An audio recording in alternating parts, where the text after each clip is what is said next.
সেই প্রাচীন আমলের একটা রীতি হলো এই পুকুর কেটে বাসি বিয়ে দেওয়া। তো সেই রীতিটা চলে আসছে এ পর্যন্ত। নমস্কার বন্ধুরা, নতুন একটা ব্লগে সবাইকে স্বাগত জানাচ্ছি। তো এই তো পুকুর কেটে এখানে বাসি বিয়ে দেওয়া হচ্ছে। শহরের অঞ্চলে একটা গাবলায় কিংবা একটা নতুন কৃত্রিম উপায়ে পুকুর করে বাসি বিয়ে দেওয়া হয়, কিন্তু এই যে এখানকার প্রাচীন আমলের যে নিয়ম, মাটির হচ্ছে পুকুর করে বাসি বিয়ে দেওয়া হয়, তো এই নিয়মটাই সঠিক। আর এখানে কি হচ্ছে, কড়ি খেলা হচ্ছে। 7টা জিনিস নিয়ে এই পুকুরের মধ্যে দিয়ে খুঁজে খুঁজে মেয়েকে একবার জামাইকে একবার খুঁজে বের করা হয়। তো এই নিয়মটা আগের দিন থেকে চলে আসছে, এখনো চলছে। তো এই তো পালা বদল করে কড়ি খেলা হচ্ছে, এগুলোকে পাশা খেলাও বলে হয়। আর এই খেলাটা অনেক মজার, অনেক হাসি। যদি ঠিকঠাকভাবে বউ কিংবা জামাই তুলতে পারে তাহলে খুবই ভালো, না হলে এদের অনেকটা সময় লেগে যায়। আর যদি মজাদারটা থাকে, তারা যদি একটা করে লুকাইতে হয় তাহলে তার কথাই নেই, পুরো সারাদিন চলে যাবে তাদের পুকুরে খুঁজতে খুঁজতে। কিন্তু এখানে একটা কথা আছে, জামাই কিংবা মেয়ে একটু হেল্প করতে পারবে। দুজনকে কিন্তু সজাগ দৃষ্টি রাখতে হবে, তাদের কড়িগুলো কে চুরি করলো বা ঠিকঠাক পুকুরে দিয়েছে কিনা। যা হোক, এবারে মেয়ের খেলা হয়ে গেল।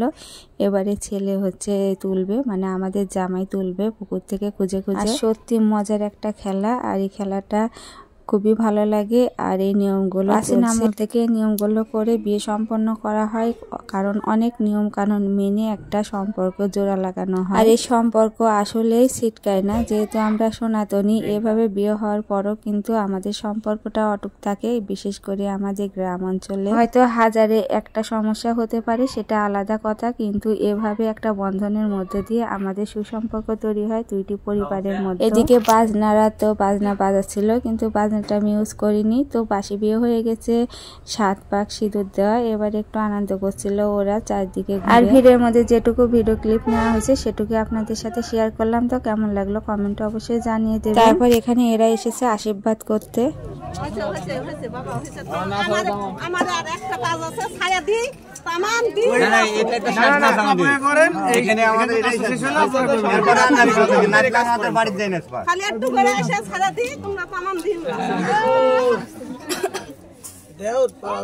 এমন ভাবে ঢিপ লাগাবেন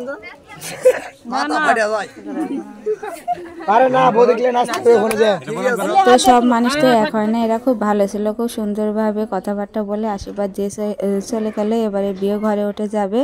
তো আমরা খাওয়া দাওয়া শেষ করছি দুপুরের। আর এখানে অনেক বড় আয়োজন ছিল আজকে, গ্রামের লোক আর কুটুম বরযাত্রী সবাই কিন্তু আজকে একসাথে খাওয়া দাওয়া করবে। আর প্যান্ডেলটা অনেকটা বড় করা হয়েছিল। আর কালকে তো খাওয়া দাওয়া ভালো ছিল, আর আজকে দুপুরে খাওয়া দাওয়া অনেক ভালো ছিল। আর প্যান্ডেলটা অনেক, আর পরিবেশনের জন্য অনেক মানুষ ছিল, সেজন্য কোনো সমস্যা হয়নি, অনেক মানুষ একসাথে খেতে পেরেছে। এইদিকে পনে বিদায় দেওয়া হবে, সেজন্য একটু গাড়িকে আতপ দিয়ে নিচ্ছে। তারপরে মেয়ে জামাইকে তুলে আমরা আশীর্বাদ করে এই তো গাড়িটা ছেড়ে দেবে এখন। ভালো লাগলে লাইক কমেন্ট শেয়ার করে আমার পেজের পাশেই থাকবেন, আর অবশ্যই ফলো করে রাখবেন আমার পেজটিকে নিত্য নতুন ভিডিও দেখার জন্য। সেই গায়ে হলুদের পর্ব থেকে আজকে বাসি বিয়ে পর্যন্ত ভিডিওটা আপনাদের কেমন লাগলো কমেন্টে জানিয়ে দেবেন। আর আমাদের মেয়ে জামাইকে আশীর্বাদ করবেন। তো তারা এখন বাড়ি যাবে, তো সেজন্য সব কিছু নিয়মকানুন করে ওদেরকে গাড়িতে উঠিয়ে দেওয়া হলো। আর সাথে যারা যারা যাচ্ছে তাদেরকেও রেডি করে দেওয়া হলো। এদিকে আমরা হাতে খই নিয়েছি, খইগুলো ছিটিয়ে দেবো গাড়ি যাওয়া। যখন গাড়িটা ছেড়ে দেবে তখনই দেওয়া হয়। এই নিয়মকানুনের মধ্যে দিয়ে সম্পন্ন হলো এই বিয়েটা।